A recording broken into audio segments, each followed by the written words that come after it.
Or Solus took a rib from Solus and genetically engineered his wife.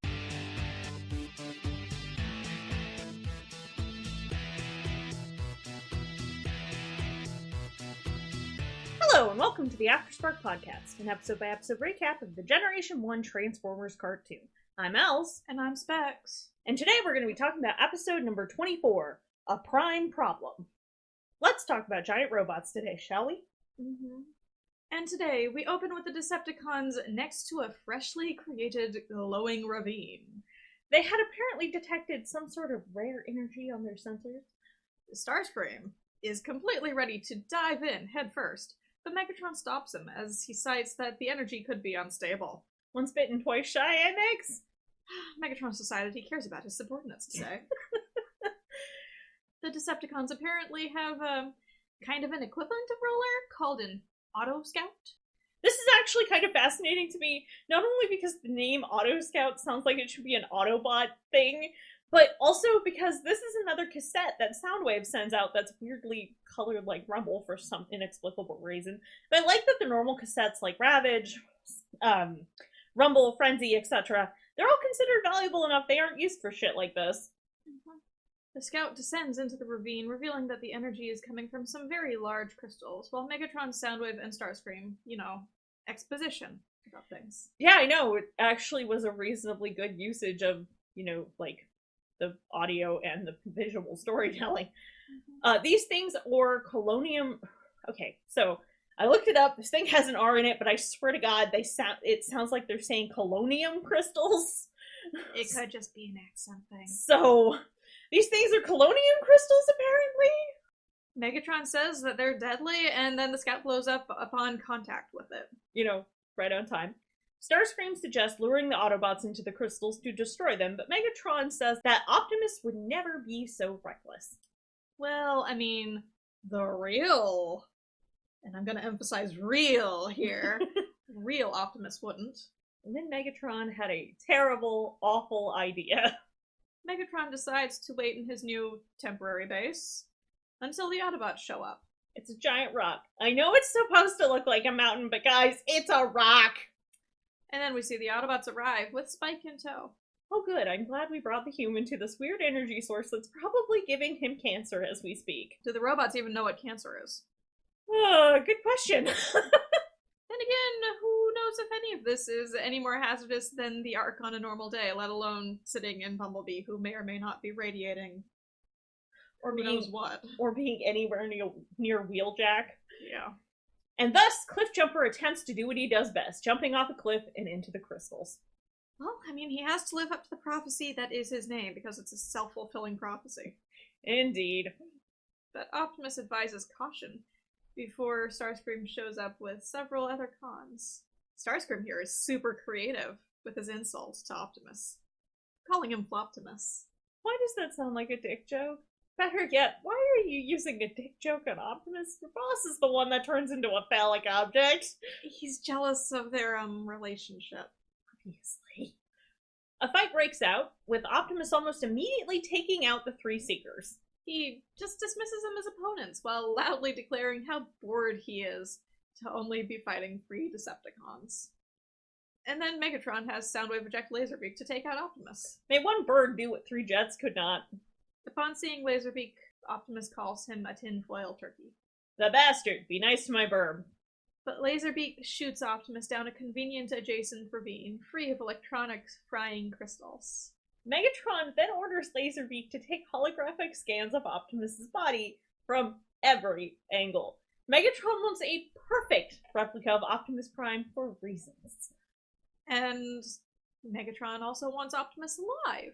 Oh lord, he wants a harem. Kinky? Yeah. While Laserbeak is scanning Optimus, Megatron calls him photogenic. Optimus is knocked out, ass up, and somehow that's photogenic! Megs, buddy, no! A mere few button pushes later, and Megatron now has an exact copy of Optimus Prime.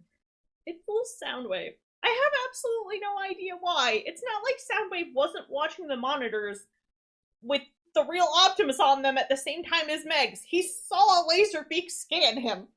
To make this even sillier, Soundwave's basically psychic. Actually, I'm kind of wondering if he's performing surprise for Megatron's benefit. Why though? He shouldn't be surprised here. Yes, but maybe it makes Megatron feel better to have his ego stroked. I would believe that. It's just a guess. Megatron proudly proclaims that it's a clone. Are we gonna talk about how Meg's just had this all ready to go, or... Oh no, it's the plot of the week. Plot of the week. He's got plans for it. I mean, whatever. He's just making use of the stuff he already had. He then puts on a silly helmet that is, of course, purple, and now he can control everything the clone says or does.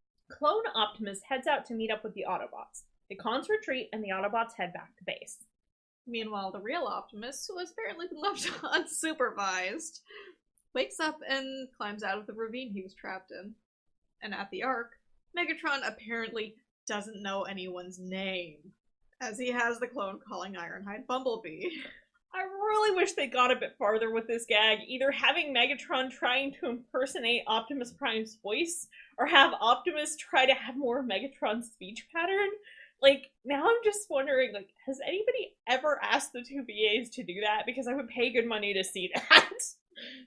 I'm kind of wondering how Megatron... how they don't have any goddamn information on any of, like, the opposing faction, because he should clearly know. knows who Bumblebee is in an earlier episode. That's the part that makes this make less sense. Yeah. Because, I mean, you think, you've been fighting a war against them, they're the only... like, their roster doesn't really change. Yeah. You'd think you'd know who the hell they are, if only so that you can properly, combat them. Yeah, pretty much. And, yeah, Megatron also has absolutely no idea how to operate Teletran 1, despite the fact that he's had operatives going in and operating it and getting shit out of it for how long? At least a year. The Autobots express worry about their leader, but the clone uses the fall as an excuse for his faulty memory. This seems like it would be a good reason for, Ratchet to open him up, but apparently he's identical inside and out, through and through. Yep, we get to that. Yeah, and then the real Optimus shows up, and the clone orders the others to shoot him. But Ironhide stops them, wanting to verify which one is the real one. Which, obviously the second one's the right one, because he doesn't even notice the other Optimus at first. He's too busy expressing how happy he is that everyone made it back safe. The real Optimus. Bumblebee has Teletran 1 scan the two Optimi, but they come up as exactly the same. Oh gee, if only Sparks existed. I mean, I'd assume one of them wouldn't have one, right? Well, if it did, it would have weird implications for, their reproduction. It has weird implications, period, considering Sparks are canonically a thing here retroactively by way of Beast Wars. Yeah. So, that's a thing. Apparently, we're going to do a series of tests to see which is the real Optimus out of these two, the first of which is laser rifle skills. Really, guys, all you need to do is see which one knows how to use the damn computer. It's so true. To make this dumber, though, I'm not even sure which one is which in these scenes. I'm not sure anyone is. The animators didn't know either. The writers didn't know either. I believe it. And instead of doing something sensible like asking them questions, they decide to make the two primes do a truck race next. Oh god. Shockingly, these tests are inconclusive. But the Autobots have more important things to worry about. The Crylonium crystals are about to explode, and they've got to stop it. This is apparently all going according to Megatron's plan, as the cons are messing with Teletran's readings to lure the Autobots back to the crevice. Wait, one moment. He just said he didn't know how to use Teletran, but they know how to fool the fucking scanners? I guess they can manipulate what Teletran's sensors are getting? I don't know. I suppose that's more likely. Because, Soundwave could probably do that. Okay, I believe Soundwave Megatron could do that. Megatron, no. Soundwave, probably, yeah. Maybe Starscream could do something, but apparently he didn't know what the fuck they were, so... I don't know. Megatron is saying this while wearing the control helmet, so does that mean the clone is saying all this shit out loud as well? Please. Yes, Lord. Please. That would blow the cover, really fast, but unless everyone was super dumb, which, I mean, they I kind of are. mean, they do not have a good track record in this episode, let's be honest. Sadly, that would not appear to be the case with regard to talking out loud via clone.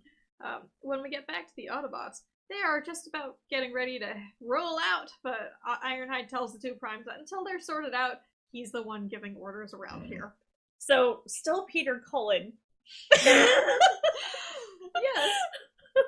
Peter Cullen does one other voice in this series regularly. It's Ironhide. I do find this funny. When the Autobots arrive, they are attacked by the Decepticons. Megatron plans to have the clone order the Autobots into the deadly, deadly crystals.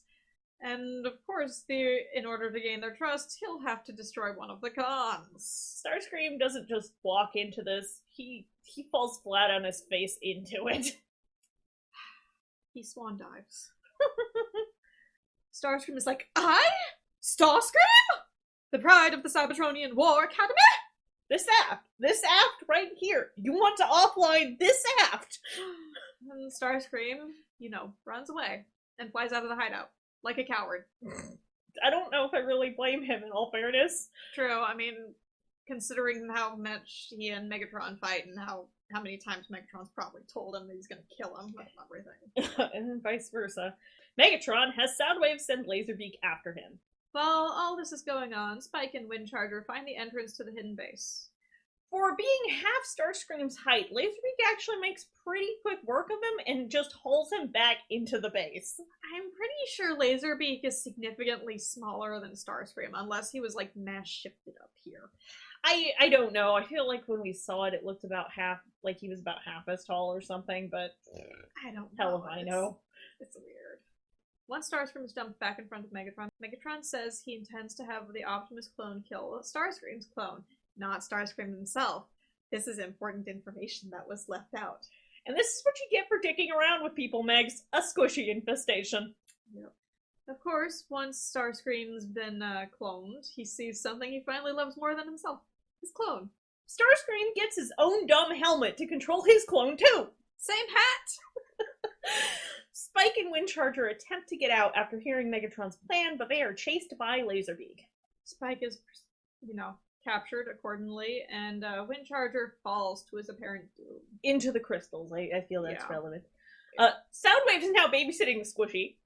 Spike calls Megatron a mega rat. Just once. I'd like to hear these idiots say an actual zinger.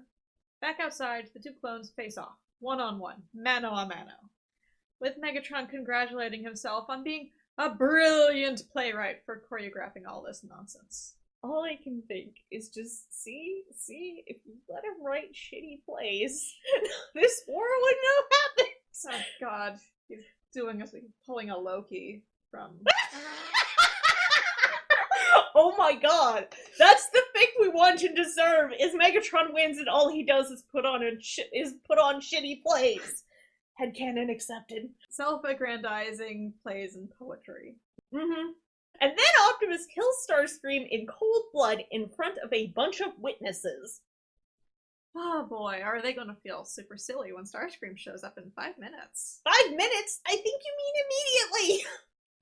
As the wind is blowing the dust of Starscream's clone away, Starscream's still standing there in the shot with the two other Seekers. So, animation error, but in all seriousness, Megatron and Starscream actually work really, really well together here, proving they can do it if they try. Mm-hmm. The Autobots are dumb motherfuckers, reaching the conclusion that this has to be the real Prime because he killed Megatron's second in command. Would the real Optimus kill Starscream in cold blood? I think we've established that no, he the fuck wouldn't. He can't even kill Megatron in cold blood in most continuities. Yeah. Clone Optimus orders the bots into the crevice, and the real one tries to stop them, but no one listens to him. You're all so dumb! So dumb! Why didn't you ask about prior experiences that you would have had with them? Because that would make too much sense. So much sighing. Windcharger proceeds to drive up out of the crevice and is like, hey guys, don't fucking go in there! I I want to point out he survived because he apparently transformed into his alt mode before hitting the ground. I don't know why that helped, because clearly that doesn't seem to help, or because the scout still blew up and it had wheels, but whatever. It might not have had rubber tires. That's the thing. Okay. Because I think it's specified that the rubber tires somehow insulated You know, him. this is like on par with them defeating what's his face's lightning in that other episode by being in car mode, but sure. Yeah. The clone attempts to get everyone into the crevice again, but finally fucks up enough that the other bots catch on. And it's when he calls Spike unimportant. Megatron was so close. He just lost his patience, man. The Autobots finally turn on the clone, sending him into the crystal crevice. The Decepticons are blasting off again, and as they make their escape, they just chuck Spike out a window. Powerglide proceeds to show up, and showboats that rescue. Spike should really be dead at this point. Critical velocity and all that, because while Powerglide was showing off, they got really close to the ground with that catch. Yeah, and even if Spike, or Skydive. Wrong! I mean, right season, wrong flying Autobot. Even if Powerglide managed to, like, match velocities with him, he'd still splat. Yep. I think, unfortunately for him. Back on the ground, Spike asks Optimus if it's really him. And then Optimus offers a rather silly response. But it's cute. Yes, Spike. This time I am definitely me. Or I. Myself. Oh, whoever I am. And that's it for today's episode. Join us next time for Atlantis Arise. So, did you guys ever want to see the lost city of Atlantis with giant robots, jets underwater, and, Washington, D.C.? Megatron takes over, a lot of Lincoln's things. chair. Yeah. Megatron finds the perfect chair. Yep. Too bad he can't take it home. Okay, we have two fanfic recommendations for today. Would you like to talk about them, or would you like me to? Yep, I can do it. So basically, I did both of these because I will use any excuse to talk about Shattered Glass. I apologize for nothing. So, our two fics for today. The first one is Mathematical Manipulation by Murphilly. The continuity is Shattered Glass, it's G, it's Jen, there are no pairings. Characters are Megatron, Starscream, Soundwave, Shockwave, Frenzy, Optimus Prime, Rodimus Prime, and Thundercracker. That is all the Shattered Glass versions, and in summary, Megatron doesn't see the future, he just models it on probability. The character or rec this is based on is Evil Optimus, and it's a one-shot. Also, this makes more sense when you realize that Shattered Glass Megs is a math professor. Which is indeed a fun thing. Which I love immensely.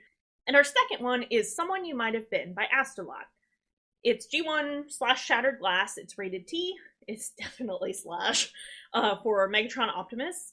And our characters are Shattered Glass Megatron, regular Megatron, and Optimus. In summary, I didn't love him because he wasn't you.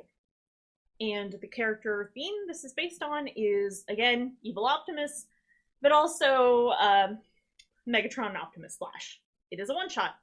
It's also one of the only Astalot fics I can recommend, so I was like, we're gonna put that here!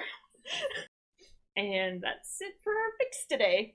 And that just about wraps it up for us today. Remember to check us out on Tumblr or Pillowfort as Afterspark Podcast for any additional information, show notes, or links we may have mentioned. You can also find us on Facebook and Twitter at Afterspark Pod, all one word, and various other locations by searching for Afterspark Podcasts, such as AO3, iTunes, Google Podcasts, Stitcher, and YouTube, just to name a few. Till next time, I'm Specs. And I'm Els. Toodles.